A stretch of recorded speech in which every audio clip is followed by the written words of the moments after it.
ঘর সংসার সব কিছু ছেড়ে অনেকটা লম্বা সময় এই রাজনীতির পেছনে দিয়েছি শুধুমাত্র গণতন্ত্রের সাহসী নেত্রী। ওনার কাছ থেকে আমরা অনেক কিছু শিখেছি। ঘর সংসারকে বিসর্জন দিয়ে কীভাবে রাজনীতিকে আঁকড়ে ধরে জনগণের সেবা করতে হয় সেটি ওনাদের কাছ থেকে শিখেছি।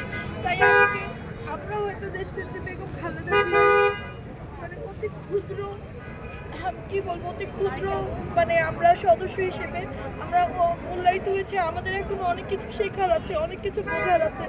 কারণ একজন গণতন্ত্রের মা যে 34-35 বছর বয়সে স্বামী হারিয়েছে, তার যৌবনটাকে সে বিসর্জন দিয়ে তার দেশের জন্য সে নিজেকে এভাবে বিসর্জন দিয়েছে, দেশকে আঁকড়ে ধরেছে, শত বাধা শত বিপত্তি সব কিছু মোকাবেলা করে উনি তিনবারের প্রধানমন্ত্রী হয়েছে এবং এই দেশের রাজনীতির অবকাঠামোটাকে উনি নিজের একক হাতে সে সমস্ত বাধা অতিক্রম করে দলটাকে সুসংগঠিত করেছে।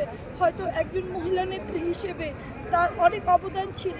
আমরা হয়তো দেশটাকে তার মতো করে সাজাতে পারবো না, তবে অবশ্যই আমাদের রেখে যাওয়া সাবেক প্রধানমন্ত্রীর ছেলে আমাদের আগামী রাষ্ট্রনায়ক তারেক রহমান নিশ্চয়ই তার মায়ের রেখে যাওয়া শেষ কাজগুলো সম্পন্ন করবেন এবং আমরাও আমাদের দেশমাতা রেখে যাওয়া সমস্ত কর্মকাণ্ড নিজেদের হাতে করে সুন্দর একটি রাষ্ট্র পরিচালনা করার জন্য আমরা নিবেদিতভাবে কাজ করব।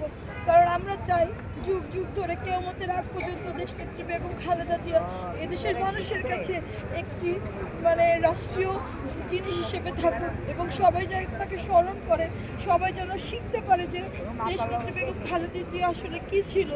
তার নামে একটি জীবনী করা হোক যাতে সমস্ত প্রজন্ম বুঝতে পারে যে তার কত ত্যাগ ছিল।